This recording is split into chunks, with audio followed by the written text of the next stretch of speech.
இந்த வீடியோவை பார்க்குற எல்லாருக்கும் வணக்கம். இன்றைக்கி நம்ம என்ன செய்ய போகிறோம்னு அன்றைக்கி ஒரு ஸ்பெஷல் ஒரு ஸ்வீட் மாதிரி தான் பண்ண போகிறோம். ஏன்னு கேட்டோம்னா அன்றைக்கி என்னோடய இன்றைக்கி பர்த்டே. அதனால் காலையில் டிஃபனுக்கு வந்து காலையில் இட்லி சட்னி சாம்பாரோட ஒரு சின்னதாக ஒரு கேசரி வந்து கிண்டி சாப்பிட்லான்னு.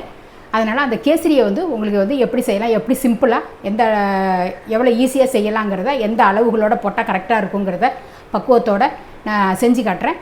இதே மாதிரி உங்கள் பர்த்டே, உங்கள் பசங்களுக்கு பர்த்டே இந்த மாதிரி வரும்போது இந்த மாதிரி ஒரு சிம்பிளாக ஒரு கேசரி ஒன்று கிண்டி காலையில் டிஃபனுக்கு வந்து வச்சு கொடுக்கலாம்.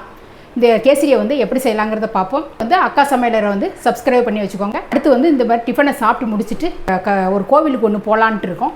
அந்த கோவில் வீடியோ கூட நான் கோயிலில் போய் எடுத்துகிட்டு கூட அந்த கோவில் வீடியோ கூட நம்ம அடுத்த வீடியோவில் வந்து போடுறேன். அது வந்து ஒரு சிவன் கோவிலுக்கு போகலாங்கிற ஒரு ஐடியாவில் டிஃபனை செஞ்சு சாப்பிட்டு போகலாங்கிற ஒரு ஐடியாவில் இருக்கும். வந்து அந்த வீடியோ கோயில் வீடியோவையும் போடுறேன். ரவா கேசரிக்கு வந்து அளவு சொல்லிடுறேன். தான் அளவு எடுத்திருக்கேன். நீங்கள் வீட்டில் உள்ள டம்ளர் எந்த பொருள் அளவு எடுக்கிறோமோ அதே அளவு எடுத்துக்கோங்க. இது வந்து நான் 1 கப்பு அளவுக்கு ரவையை எடுத்திருக்கேன். இதால் 2 கப் சர்க்கரை, 3 கப்பு தண்ணி நான் அளந்து வச்சுட்டேன். ஒரு 5-6 ஸ்பூன் கிட்ட நெய் தேவைப்படும். ஒரு 5-6 ஏலக்காய், இவ்வளோ தான் தேவையான பொருள். ஃபஸ்ட்டு வந்து ரவையை வந்து வறுத்துட்டு வந்துடுவோம். வச்சுட்டு நல்லா சட்டி சூடாகிட்டு அடுப்பை ஸ்லோ பண்ணிவிட்டு ரவையை உள்ளே சேர்த்துட்றேன். சேர்த்துட்டு அடுப்பை ஸ்லோவாக வச்சுக்கிட்டே நல்லா ரவையை வந்து வறுத்து விட்ருவோம். ஒரு 2 நிமிஷம் கிட்ட நல்லா அந்த அளவு வறுபட்டுருக்கு. ரவையோட வாசனையும் வரும். நீங்கள் நல்லா இப்படி கையில் லேசாக சூடு பண்ணால் நல்லா சுருக்குன்னு சூடு ஏறுற மாதிரி இருக்கணும். அதுதான் பக்குவம். இதை ஆற வச்சிடலாம் ஒரு பிளேட்டில் கொட்டி. இப்போ வந்து ரவா கேசரிக்கின்றதுக்கு ஒரு பாத்திரத்தை நல்லா கனமான பாத்திரம், நல்லா கனமான பாத்திரத்தை அடுப்பில் வச்சுக்கோங்க. இதில் வந்து ஒரு 5 ஸ்பூன் கிட்ட நெய் விட்டுருக்கேன். அதாவது ரவை வந்து அளவு வந்து 200 கிராம் அளவு எடுத்திருக்கேன். 200 கிராம் அளவுக்கு 5 ஸ்பூன் கிட்ட நெய் எடுத்திருக்கேன். நெய் அளவுன்னு சொன்னோம்னா அன்னைக்கு ஒரு 50 கிராம் கிட்ட நெய் இருக்கும். அந்த அளவுக்கு நெய் எடுத்திருக்கேன். இதில் வந்து இப்போ நெய் நல்லா சூடு ஏறிட்டு முந்திரி பருப்பு சேர்த்துட்றேன்.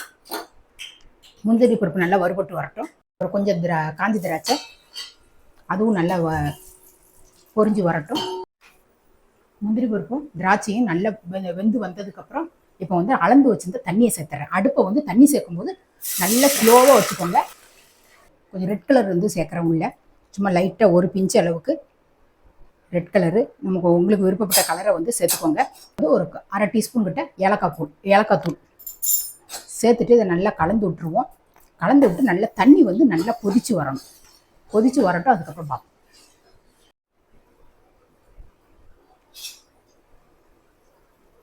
இப்போ வந்து நல்லா தண்ணி கொதிச்சுட்டு இப்போ வந்து கொஞ்சம் கொஞ்சமாக ரவையை வந்து சேர்த்துட்டு கிளறி கொடுத்துக்கலாம்.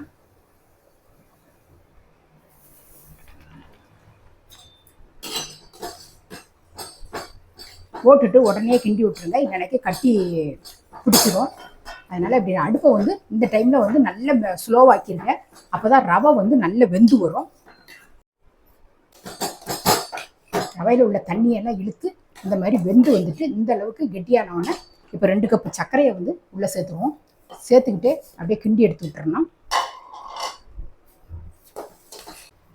அப்புறமா திருப்பியும் தண்ணியாக நீத்து தண்ணி வரும். அப்புறம் அதையும் நல்லா கொஞ்சம் நேரம் அடுப்பை வந்து மீடியமாக வச்சு அப்பப்போ கிளறி கொடுத்து நல்லா கெட்டியாக வர வரைக்கும் நல்லா இது பண்ணி விடணும்.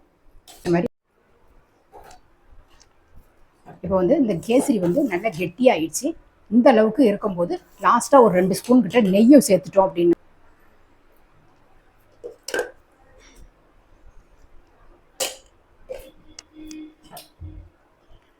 லாஸ்ட்டாக 2 ஸ்பூன் நெய் சேர்க்கும்போது நல்லா கரண்டியில் ஒட்டாமல் பாத்திரத்தில் ஒட்டாமல் வரும்.